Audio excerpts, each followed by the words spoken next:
біз міне ұнымызды дайындап жаңа біз елеп алдық електен. Енді оған мынадай қоспалар қосамыз. Бірінші дайындап қойған ашытқы тұршып ашып тұр. Оны біз жаңа жеке видеода көрсеткен болатынбыз. Одан кейін айран әрине керек болады. 250 граммдай, сосын тұз, қант және топленый масло дейді. Қолдың майын ерітіп, жаңағы дайындап қойған топленый масло. Сосын бір қасық майонез саламыз. Сонымен біз енді ары ашытуға кірісеміз. Айранның үстіне тағы жылы су, бір стакан жылы су құямыз. Топленый майды бөлек ыдысқа салып, үстінен ыстықтау су құйды. Қатты қайнаған емес, жылы да емес. Сол екі ортадағы мынадай суымызды құйдық. Май ақырында беріп жатыр. Жылдамырақ еру үшін былайша араластырып та жіберуге болады.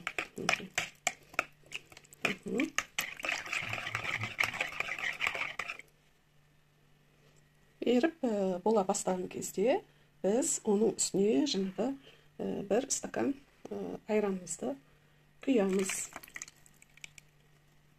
Бір стакан айранымызды құйдық. Енді оған мына жерде 2 қасықтай қант бар. Сол 2 қасықтай қантты саламыз. 1 қасықтай көз мөлшеріне салып жатырмын. Тұз саламыз. Тұзды жаңағы тым көп салуға да болмайды, ащы болып кететінен. Енді осының барлығын араластырып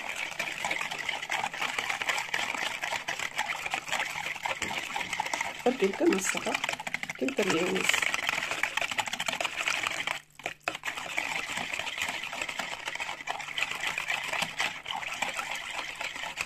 Мінекей, енді бұның үстіне 1 қасықтай майонез саламыз. 1 қасықтай майонез саламыз. Қазір оны мен тоже көз мөлшермен саламын. Міне, осы 1 қасықтай болады. Майонез салғаннан кейін де біз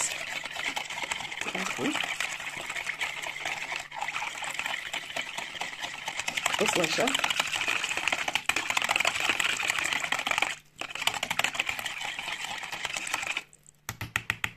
араластырамыз. Енді ең соңынан ашытқымызды, міне қарасаңыздар, ашытқы ашып, жаңағы ашығандығы уже түрінен де белгілі болып тұр. Және сонымен иісінен де белгілі болады. Енді осы ашытқыны толығымен осы неге дайындаған суымызға саламыз.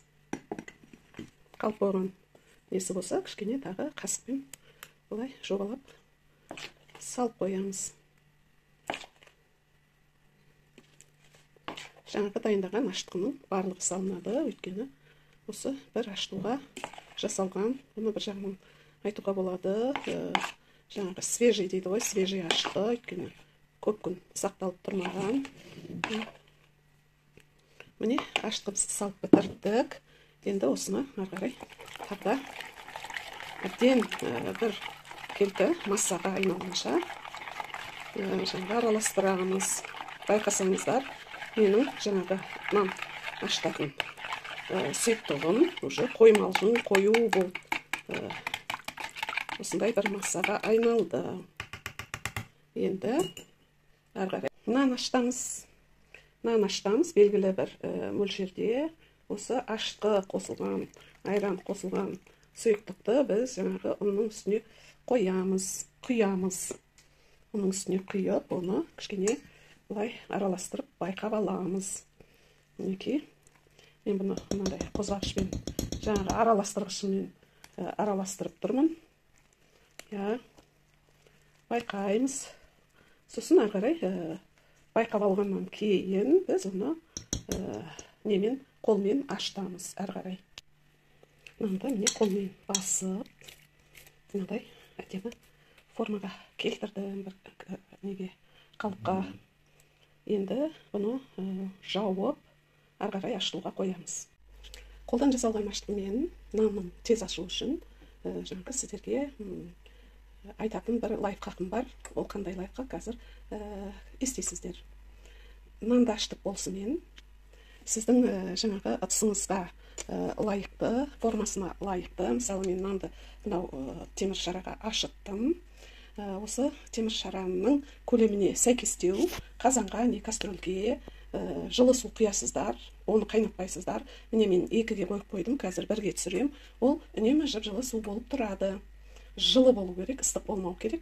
Сол жылы суға астынан, жаңағы ыдыстың астынан жылу келіп тұрғанда, ол нан жарты сағат, 1 сағатта биіктеп, лезде ашып шығатын болады. Бетін жауып қоямын орамалмен. Міне, өстіп қазір ашқанын күтеміз. Нанымызды байқайық, қалай ашыды екен. Орамалды аламыз. Мінекей, қараңыздар. Мынау кастрөлдің ішіндегі жылы су соғып жылы болып тұрыпты. 2 сағатта нан қақпағына дейін көтеріліпті. Мінекей, тамаша. Өйткені астында қазанда жылы су постоянно астынан жылтып тұрды. Енді табаға салып пешке қоямыз. Нанды противенге салдық, бетіне кішкене кориандр септім. Енді қазір пешке саламыз. Нанымыз беті қызарып келе жатыр. Пісіп келе жатыр, бірақ кішкене әлі тұру керек. Нан пісті.